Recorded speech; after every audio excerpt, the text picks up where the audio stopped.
Friends 12th week last day of voting Friday voting అన్నమాట. Morning voting మామూలుగా లేదు and ఈసారి షాకింగ్ ఎలిమినేషన్ ఉండబోతుంది. ఇది క్లియర్ గా రాసి పెట్టుకోండి. షాకింగ్ అంటే షాకింగ్. ఇవాళ లాస్ట్ డే కదా, మీ ఫేవరెట్ కంటెస్టెంట్ ఎవరైనా ఉంటే హౌస్ లో ఉండాలి, వీళ్ళు టికెట్ ఫినాలే కూడా ఆడాలి, టాప్ 5 లో ఉండాలి అనుకుంటే ఓట్ అయితే వేయండి. ఖచ్చితంగా మిస్డ్ కాల్ కానీ లేదా హాట్స్టార్ లో కానీ ఓట్ అయితే వేయండి. ఎందుకంటే నాకున్న అప్డేట్ ప్రకారం ఎప్పటికైతే తీసుకుంటున్న నిర్ణయం ఆలోచన ఏం జరుగుతుందంటే డబుల్ ధమాకా ఈ వారం ఫిక్స్ చేద్దాం అనుకున్నారంట.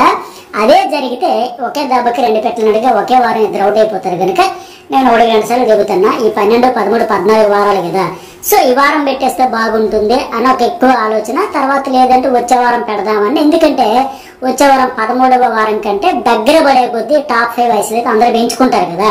అలాంటప్పుడు ఏమైతుంది, మళ్ళీ మిడ్ వీక్ ఎలిమినేషన్ పెట్టాల్సి ఉంటుంది. అది కూడా ఏంటి, లాస్ట్ వీక్ లో 14th వీక్ తర్వాత ఫినాలేకి ముందు అది సాటిస్ఫాక్షన్ ఉండదు కదా ఆడియన్స్ కూడా. అప్పట్లో ఎవరు వెళ్ళారు, ఎప్పుడు వెళ్ళారు, మిడ్ వీక్ ఎలిమినేషన్ ఎప్పుడంటే కంట్లో అది వెళ్ళిపోయినట్టు చూపించకుండా డైరెక్ట్ స్టేజ్ మీదకి వచ్చి చూపిస్తే థర్స్డే నైట్ తో క్లోజ్ చేసేస్తే ఈ ఫ్రైడే అంతా చూపించుకుని ఎపిసోడ్ వరకు క్లోజ్ చేసి ఎట్లా వెళ్ళారు ఏంటి అనేది ప్రాసెస్ చూపించకుండా చూస్తే అదంతా ఆడియన్స్ కూడా ఇంట్రెస్టింగ్ ఉండేది కాదు. ఏముంది, ఫైనల్కి వచ్చినట్టే కదా, సూపర్ 6 అయినట్టే కదా, సూపర్ 7 అయినట్టే కదా, గత సీజన్ ఎక్స్పీరియన్స్ అది.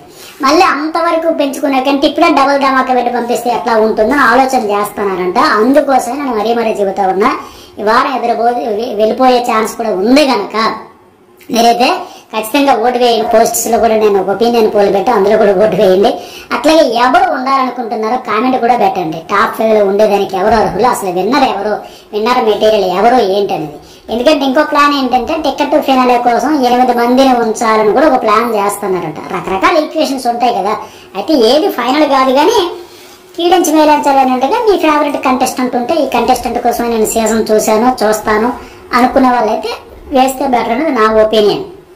అట్లాగే కళ్యాణ్ ఫస్ట్ ప్లేస్ లో ఉన్నాడు, ఒక 27% ఉంది.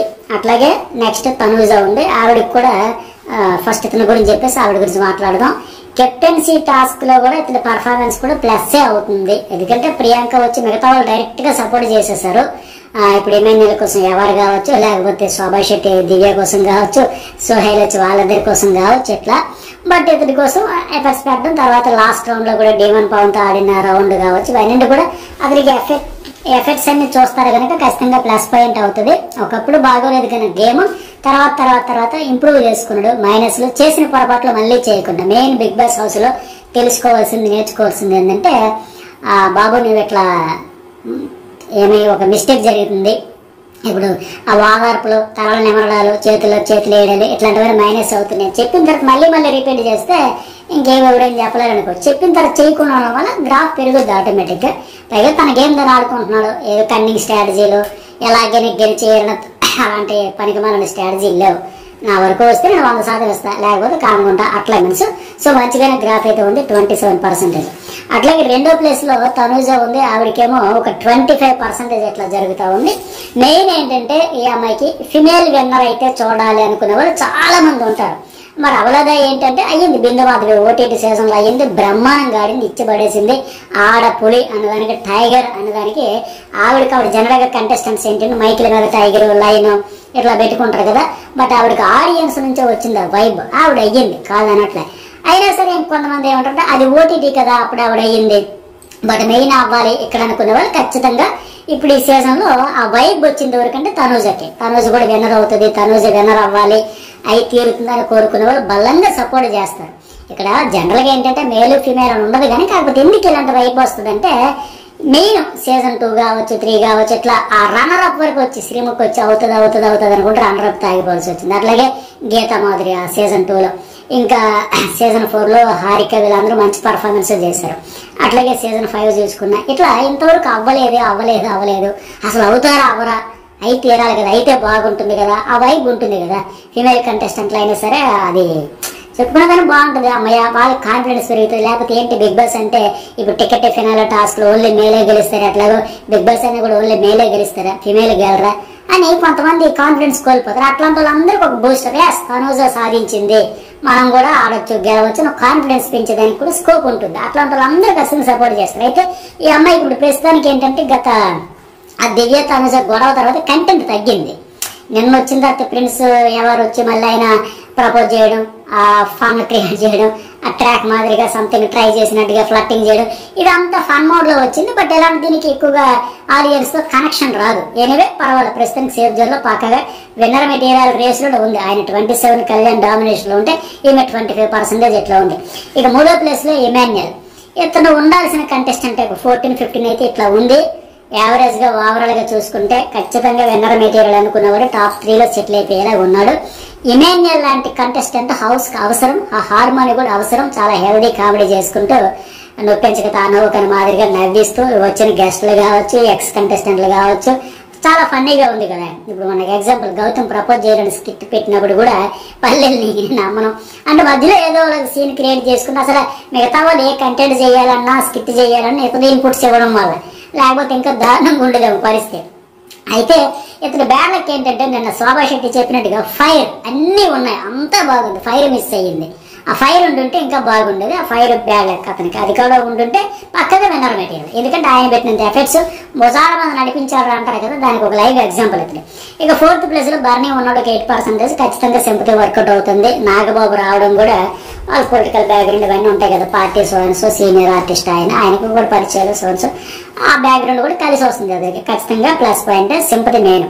ఇక తర్వాత సంజన 5వ ప్లేస్ లో 7%తో ఉంటే భీమాన్ కూడా అట్లాగే ఉన్నాడు 7%తో. వీళ్ళిద్దరి గురించి కలిపే చెప్పారు. ఎందుకంటే వీళ్ళిద్దరి గురించి ఎట్లా కలిపి చెప్తారంటే ఇక్కడ ఒక లింక్ ఉంది.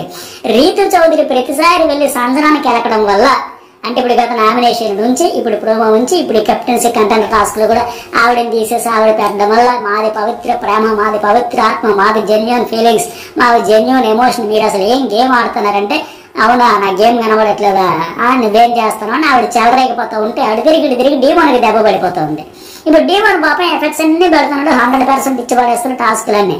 కానీ వీళ్ళిద్దరు కొట్టుకోవడం వల్ల డీమోన్ పరిస్థితి మీరు కొట్టుకున్న మధ్యలో ఇప్పుడు ఆటోమేటిక్ గా రీతుని డీమోన్ వేరు చేసి చెప్పలేం. రీతుని ఎవ్వరు విమర్శించినా నీ గేమ్ బాగాలేదమ్మా, నీ గేమ్ బాగా ఆడట్లేదమ్మా అంటే ఫిజికల్ టాస్క్ లో ఆడుతున్న ట్రాక్ నచ్చలేదు, ఇది ఎందుకు పెట్టుకున్నారు, వాంటెడ్లీ కావాలని రియల్ జెన్యున్ అనిపించట్లా, ఇక్కడ షోలో కొనసాగించాలంటే ఇట్లా ఉండాలని బయటకు వచ్చిన వాళ్ళు చెబుతా ఉన్నారు, హౌస్ లోకి వెళ్ళే వాళ్ళు చెబుతున్నారు. చెప్పేటప్పుడు ఏంటి ఆటోమేటిక్ డీమోన్ లింక్ పెట్టే చెప్పాల్సి వస్తుంది.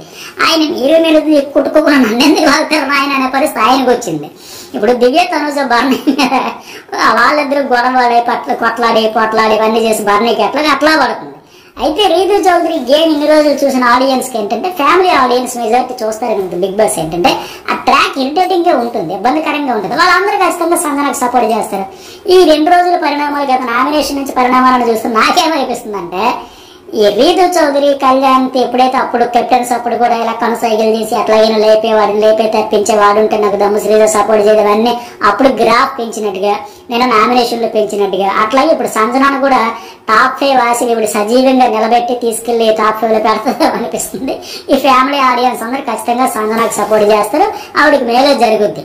అంటే ఇక్కడ రీతు చౌదరినే కాదు, ఇట్లాంటి ట్రాక్లు ఏ సీజన్ లో ఏ ఇద్దరు కంటెస్టెంట్లు అట్లా పెట్టుకున్నా ఆడియన్స్ చిరాగ్గానే ఉంటాయి. చేతులు పక్క కట్టు. ఇప్పుడు ఆవిడ అనింది ఏంటి, నైట్ అయ్యేసరికి డీమోన్ నువ్వు పక్కన కూర్చుంటున్నారు ఆ మాట అనేది అక్కడితో వదిలేయచ్చు కదా. అసలు జరగలేదు, మీరు పొరపాటున అన్నారా, కలగన్నారా, మీకు ఏమైనా ఊహించుకున్నారా, అసలు ఎట్లా కూర్చున్నా, నేను ఎప్పుడు కూర్చున్నా, ఎప్పుడు చేయి పట్టుకున్నాను అనే మాదిరిగా అటాకింగ్ మోడ్ లోకి వస్తే తిరిగి ఆవిడ గట్టికి ఇచ్చి పడేస్తుంది కదా. కౌంటర్కి ఎన్కౌంటర్ కూడా ఉంటుంది కదా. మరి బిలో ద బెల్ట్ 9 మందితో వెళ్ళారని ఈవిడ చరిత్రలో అయితే మరి ఆవిడ కూడా నీకేనంటమ్మా చరిత్ర పురావస్తు శాఖ, నాకు తెలుసు, నేను తవ్వకాలు మొదలు పెడతాను, ఆయాస వచ్చి 100 చెప్పింది, రమ్య వచ్చి 1000 చెప్పింది, ఇంకా వాళ్ళు చెప్పారు వీళ్ళు చెప్పారు, నీకంటే నాకే ఎక్కువ మెమరీ పవర్ ఉందని ఆవిడ కూడా చెలరేగిపోతా ఉంది. సరే నేను కనబడట్లేదు కదా, కనబడతాను కదా, మామూలుగా ఏంటి లైవ్లో ఏంటి కల్లా కూడా కనబడుతుంది, నేను చెలరేగిపోతుంది. అంతమంది ఏం జరుగుతుంది ఈ వారం అంటే రీతు చౌదరి నామినేషన్ డీమోన్ పవన్ కూడా దెబ్బ పడుతుంది. గుచ్చి మాట్లాడితే ఆవిడ కూడా అట్లాగా చెబుతుంది కానీ పుండు మీద కారం చల్లినట్టు అవుతుంది. ఇంకా డీమోన్ రీతు గొడవల వల్ల సంజనతో మెయిన్ ఇంకొక టాపిక్ తెచ్చుకున్నా బాగున్నాం. అసలు మేము ఏమి లేదు, అక్కడ ట్రాక్ అనేది మీరు ఊహించుకున్నారు, మీ ఊహా ప్రపంచంలో మాకు చిత్రీకరించారు అనేది చెబితే చూసే ఆడియన్స్ ఎవరిది రైట్ ఎవరిది రాంగ్ వాళ్ళు ఆల్రెడీ ఒక జడ్జిమెంట్ ఒక ఒపీనియన్ ఫామ్ అవుతుంది కదా. సో ఈ టాపిక్ ని రీతు చౌదరి కొందాగా స్కిప్ చేసి పడేస్తే బాగుంటుంది. ఇప్పుడు ఎవరికి సర్టిఫికేట్ ఇప్పించుకుందామని మాది జెన్యున్ మాది అది ఏదంటే అయితే కావచ్చమ్మా, అది నచ్చితే నిన్ను గెలిపిస్తారు, నచ్చకపోతే ఓడేస్తారు, పంపిస్తారు బయటికి. సో ఇంకా అది సరే. ఇక సుమన్ శెట్టి మళ్ళీ 7వ ప్లేస్ లో వచ్చాడు, 6%. దివ్య కూడా 6%. దివ్యకు ఒకటే సింపుల్ అండి, ఆ బర్నీతో ఎంత దూరంగా ఉంటే ఆవిడ ఆటకి మంచిదే, అతని ఆటకి మంచిదే. అందరితో రిలేషన్స్ బాగున్నాయి, అందరితో టాక్స్ బాగున్నాయి, అందరితో బాండ్స్ అన్ని. భరణికి బాగుంది, దివ్యకి బాగుంది. వీళ్ళిద్దరి మధ్య వైబ్ సెట్ అవ్వట్లేదు ఇంకేం కాదు. భరణి ఆల్రెడీ ఫేస్ చేశాడు, బయటికి వెళ్ళి చూసి వచ్చాడు కనుక ఇవి ఇంకా మనకు దగ్గరగా ఫేవర్ గా సపోర్ట్ గా స్టాండ్ తీసుకున్న ఒక మాట అన్నా ఇద్దరికి ఎఫెక్ట్ అవుతుంది అనేది ఫ్రస్ట్రేషన్ అయింది. దివ్య కూడా అర్థం చేసుకుని ఏడ్చే బదులు బాధపడే బదులు సరే నీ ఆట నేను ఆడను, నా ఆట నేను ఆడుకున్నాను బాగుంటుంది. సో ప్రస్తుతానికి దివ్య అండ్ సుమన్, దివ్య బాటంలో 6 ఉంటే సుమన్ కూడా అట్లాగే ఉన్నాడు, కొద్దిగా బెటర్ గా ఉన్నాడు. అయితే నేను స్టార్టింగ్ లో చెప్పినట్టుగా ఈ వారం ఇద్దరు వెళ్ళాలనుకుంటే డబుల్ ఎలిమినేషన్ పెట్టేస్తారు, ఇంకో ఆలోచన ఏమి ఉండదు. లేదు టికెట్ ఫినాలకి సమానంగా ఉంటారు, 9 మంది కదా, ఒకరినే పంపిద్దాం ఈ వారం, సింగిల్ ఎలిమినేషన్ అయితే పెడదాం, అప్పుడు 8 మంది ఉంటారు, బాగుంటుంది. ఎందుకంటే ఈ వారం ఒకటి అయిపోతే టికెట్ ఫినాల్ గెలుచుకుని ఒక డైరెక్ట్ గా వెళ్ళిపోతే ఇద్దరు అయిపోతే ఇంకా 7 ఉంటారు కదా, 7 అప్పుడు పెడదామా, ఆ 8 మందిలో టికెట్ ఫినాల్ గురించి తర్వాత చేద్దామా, ఇట్లా రకరకాల ఈక్వేషన్స్ అవుతున్నాయి. సో అందుకనే మీ ఫేవరెట్ కంటెస్టెంట్ ఎవరైనా ఉంటే ఓటు వేయండి, లైక్ చేయండి, సబ్స్క్రైబ్ అయితే చేసుకోండి. సరే.